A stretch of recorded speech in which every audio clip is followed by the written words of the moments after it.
Саламатсыздар ма балалар? Отыруға рұқсат. Ал балалар, бүгінгі біздің сабағымызға қош келдіңіздер деймін. Олай болса сабағымызды бастамас бұрын бірінші топқа бөлініп алайық. Бірінші топ шежіре деп аталынады, екінші топ ру, үшінші топ жүз. Олар таңдай отырып, қазақ халқының мақал мәтелдерін жалғастыра отырып, өз топтарыңызды табасыздар. Олай болса рұқсат, келіп алыңыздар. Қане оқи беріңіздер. Айназ? Бетім қисық болса, айнаға келемейді, етім қисық болса, ағайынға. Қай топ екенсің? 3. Ал енді балалар, үйге берілген тапсырма бойынша өткен білімімізді тексерейік. Олай болса мен үй тапсырмасын яшықты таңдау әдісі арқылы қойып қойдым. Қазір оны вордбол платформасында орындайтын боламыз. Ал таңдаймыз. Мәдени-генетикалық кодты не құрайды? Мәдени-генетикалық кодты бізде, яғни бізде рәміздерді айтсақ болады, өзіміздің қазақ қоғамында мәдениетімізді айтсақ болады, жерімізді айтсақ болады, әнұранымызды, салт дәстүрімізді, әдет-ғұрыптарымызды, тілімізді құрасақ болады. Ең басты. Енді тақырыбымызға көшпес бұрын, осы тақырыпқа байланысты ой қозғау кезеңіне көз жүгіртейік. Мына жерде өздеріңіз қарасаңыздар бірнеше сұрақтар берілген екен. Соның ішінде мынау алып бәйтеректі қалай ойлайсыздар? Не себептермен қойып қойды? Ал аяулым. Суреттегі ғашық болу бір қоғамды сипаттайды. Қазақ қоғамы алуан тамырын терең деген сөз бар қазақтан. Сол мысалы бір әулеттің өсіп өнген жайлы айтады. Және де ағаштың әр бұтағы ол бір әулетті, яғни бір руды сипаттайды. Жақсы, тамаша. Әр қазақ халқы өз шежіресін білу қажет. Шежіре әдетте ата-бабаларының жазбаша және ауызша тізімі болып қалыптасады. Жақсы, рахмет. Отыр. Тамыр, суреттегі тамыры ол бізде қазақ немесе басқа да ұлттың әулеттің өсіп-өнуін Бізде қазақта айтамыз, тамыры кең жайған өсіп-өнген әулет екен деп. Міне тамырдың мағынасы осындай екен. Ал енді неліктен, қалай ойлайсыңдар? Неліктен біз жеті атаны білуіміз керек? Қане, балалар, Айназ жауап бере ғой. Қазақтар айтады, жеті атасын білмеу жетесіз деп. Сол үшін әр қазақ, әр адам өз жеті атасын білу керек. Себебі ол қандастықты болдырмай, дені сау ұрпақтың дүниеге келуіне ықпал етеді. Тамаша балалар, тамаша жауап. Жақсы. Демек, бүгінгі біздің тақырыбымыз балалар шежіремен, біздің ру тайпалық ерекшелігімізбен тікелей байланысты екен. Ал енді балалар тақырыбымызға көшейік. Дәптерлеріңізді ашып, бүгінгі жұмыс дәптерлеріңізді ашып, сабақтың тақырыбын жазыңыздар. Сабақтың тақырыбы қазақтардың ру тайпалық құрылымының ерекшеліктері дейді. Соның ішінде балалар бүгінгі сабағымыздың мақсаты, яғни шежіре генеалогиялық аңыздарды қарастырып, қазақтардың ру тайпалық құрылымын талдаймыз. Және де балалар, қазіргі таңдағы біздің құндылығымыз әділдік және жауапкершілік қағидаларын негізге ала отырып, елімізге деген патриоттық сезімімізді көтеру балалар. Жақсы. Енді балалар, жазғаныңыздар ма барлығыңыз? Түгелдей жазыңыздар ма? Жақсы. Тез-тез жазыңыздар балалар. Енді бүгін біздің тақырыбымызға байланысты жаңа білімімізге көшейік. Тақырыбымыз біздің қазақтардың ру тайпалық құрылымының ерекшеліктері шежіресінің қалыптасуы туралы еді. Соған байланысты бейнебаянды тамашалап алайық. Шежіреде қазақтың кез келген әулетінің жеті атадан қазақ бабаға, одан әрі адам атаға дейінгі туыстық жүйесі көрінеді.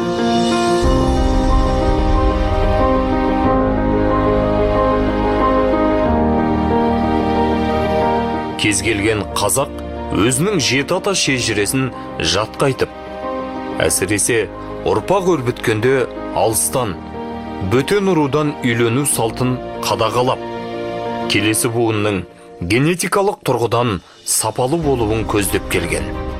Әр қазақ баласы шежіре арқылы ұлы тұлғаларын танып, олардың өмірінен ғибрат алған.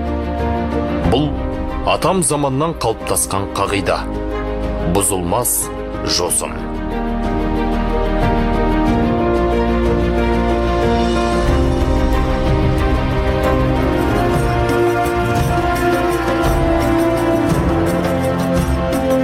Қазақ шежіре бұтағының алтын діңін құрап тұрған түпкі қасиетті ата-баба нәсілді таратушы ғана емес, ұлысты ұйыстырушы, қалыптастырушы, елдің салтын, ереже жарғысын нығайтып орнықтырушы.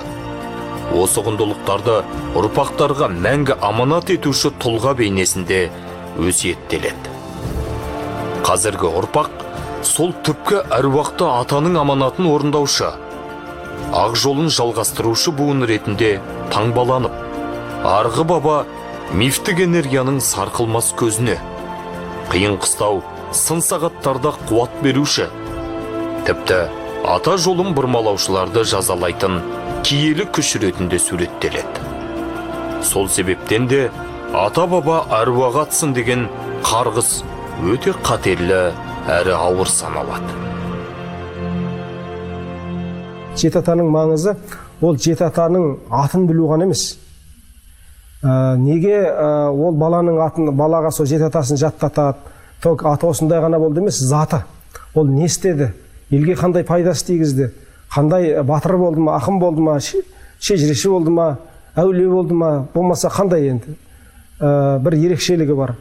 Көбісінде адам өзі атасының жамандығын айтып мақтанбайды ғой, жақсылығын айтып мақтанады. Сондықтан шежірені айтқан кезде әкелер, сенің атаң осындай болған деп, оның бір жақсы қасиеттер қоса айтады. Әкемнің атына кір келтірмейтіндей, сондай бір жақсы, жетелі ұрпақ болып өсейін деген арман көкірегінде көтеріледі. Бұл кішкентай кезіндегі кәдімгі мен бір текті әулеттің баласымын деген нәрсені бойына құяды.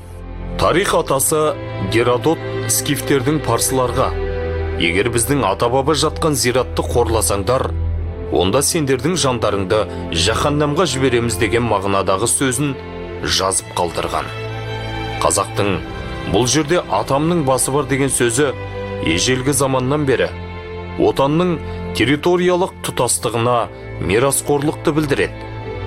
Демек, алаш жұрты адам мен жерді байланыстырушы алтын тамыр, ата-баба шежіресі деп ұққаны байқалады.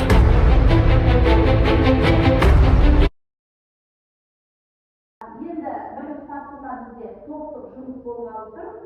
Мына жерде 3 конверт бар. Осы конверттің ішінде арнайы сөйлем құра әдіс арқылы қазақтардың ру тайпалығының ерекшеліктерін ауызша айтып кетесіздер. Мына конверттің ішінде арнайы сөздер бар. Сол сөздерді құрастыра отырып, бүгінгі сабаққа байланысты сөйлем құрап шығарсыздар. Ал келіңіздер онда бірінші топтыққа, үшінші топ. Екінші топ. Енді соны осыны бүйтіп жақындап біттіңіздер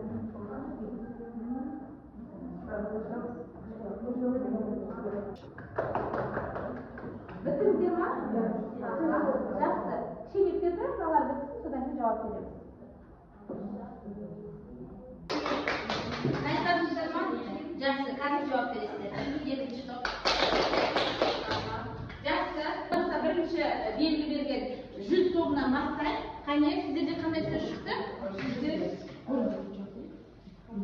Сіздер қазақтардың бірыңғай этносқа тиесілігін ұсынған ортақ этникалық аулақты мекендейтін шежіресімен бекітілген ортақ генеалогиялық дәстүрі бар этникалық аумақтың. Демек, бұл жерде 100-ге анықтама берген екен. Тамаша, тура өздеріңіздің топтарыңыздың атауы түсіпті. Жақсы, қошеметтер қояйық, балалар. Жақсы. Шежіре ер адам жағынан ата-бабаларын ауызша немесе жазбаса саналмайтын туыстық қатынастар тізбесі, генеалогиялық тармақтары, қазақтардың шежіресі аңыздармен қатар жүреді. Шежіре не қысқа бөлінеді? Жеті ата деп саналады. Демек, шежіре бізде тікелей жеті атамен байланыс дегені. Жақсы, тамаша, қолдап қояйық. Қазақтардағы экзогамия шегі кем дегенде жеті ұрпақтан қамтып, жеті ата деп аталады. Әрбір қазақ жеті атасының аты білуге тиіс болды. Олардың ұрпақтары туыс болып есептеледі және олардың арасында некелерге қатаң тыйым салынды. Демек, жеті ата бойынша туыстық қарым-қатынаста оларға олар келесі тапсырма бізде жұмыс деп аталынады. Яғни, мына жерде QR-код берілген, осы QR-кодтарыңыз арқылы сұрақтарыңызды анықтап, содан кейін ауызша жауап бересіздер. Олар болса келіңіздер, бір-біріңіздің телефондарыңызды ашылды ма?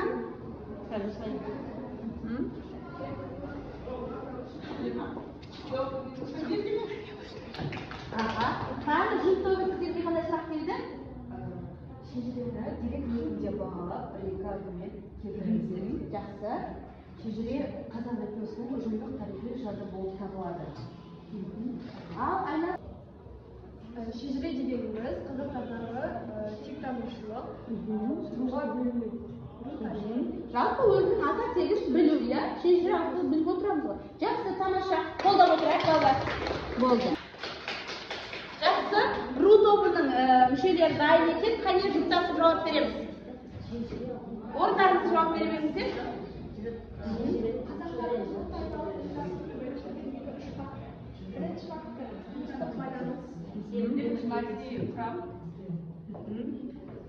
Тапсырма, үшінші тапсырма мұқият қарай. Жеке жұмыс, яғни World платформасында сәйкестендіру әдісі арқылы жүздер мен руларды сәйкестендіреміз табамыз. Ой, бұл соған көшейік.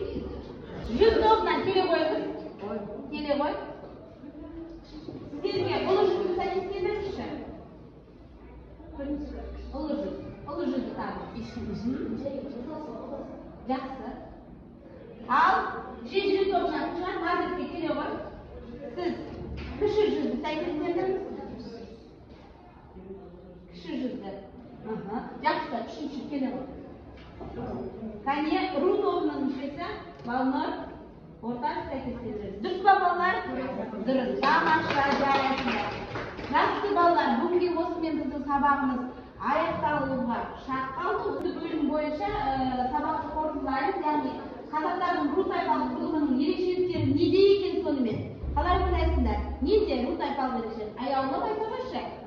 Қазақтарда ру тайпалық ерекшелік ол жүздердің бөліну, яғни ол мысалы алаш несінен үш баласынан үшеуін тарауы, ортаңғы тарауы және соларға арқылы тайпалардың біріне рулардың бір-бірімен бірігуі. Жақсы. Бала үйге тапсырма бізде 25-ші оқулықтағы 25-ші параграфты оқимыз және ол бізде 95-ші бетте бар.